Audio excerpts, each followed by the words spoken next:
প্রথমত হচ্ছে যে যানজট মুক্ত করার জন্য আমাদের আসলে সর্বপ্রথম যেটা প্রয়োজন এই ফুটপাত মুক্ত রাখা। এই রাস্তার আশেপাশে যে ফুটপাতগুলো রয়েছে, যে দোকানগুলো রয়েছে, সেগুলো তো আসলে তাদের কারো কোনো আসলে লাইসেন্স নেই, কারো কোনো বৈধতা নেই। প্রথমত হচ্ছে তারা কিন্তু অবৈধভাবে কিন্তু তারা আসলে এখানে দোকানদারি করতেছে এবং হচ্ছে তারা জীবিকা নির্বাহ করছে।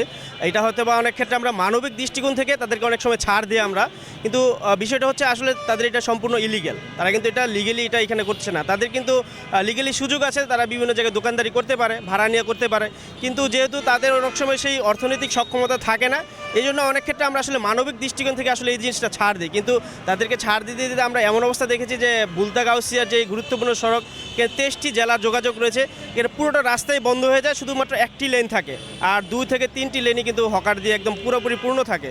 যার জন্য আমরা মনে করি যে আসলে আমরা যখন নাকি এই ছাড় দিতে দিতে এমন পর্যায়ে চলে গেছি যে এখন তাদেরকে আসলে আমরা কন্ট্রোল করতে পারছি না। তাই আমি মনে করি যে তাদের একটা পুনর্বাসনের ব্যবস্থা করে যারা হকার রয়েছে তাদের জন্য একটা স্পেসিফিক জায়গা থাকে যে তারা এইখানে ব্যবসা করবে এবং এর বাইরে বা এই এরিয়ার বাইরে যেতে পারবে না। তাদেরকে একটা পুনর্বাসনের ব্যবস্থা করে তারপর এটা হচ্ছে আপনার স্থানীয় যে নেতাকর্মী রয়েছে, প্রশাসন যারা রয়েছে, তাদের একটা টিম ওয়ার্ক লাগবে এবং পাশাপাশি আমাদের এখানে এমপি মহোদয় যিনি রয়েছে তারও একটা স্বেচ্ছার ভূমিকা লাগবে এবং তার অনস্পটে থাকা লাগবে।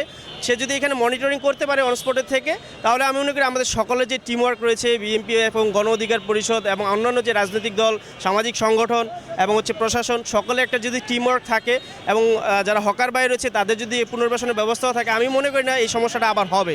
আমরা বিগত সময় দেখেছি যে তারা সকালে এখান থেকে হকার উচ্ছেদ করছে, বিকালে আবার এসে কিন্তু তারা এখানে বসতেছে।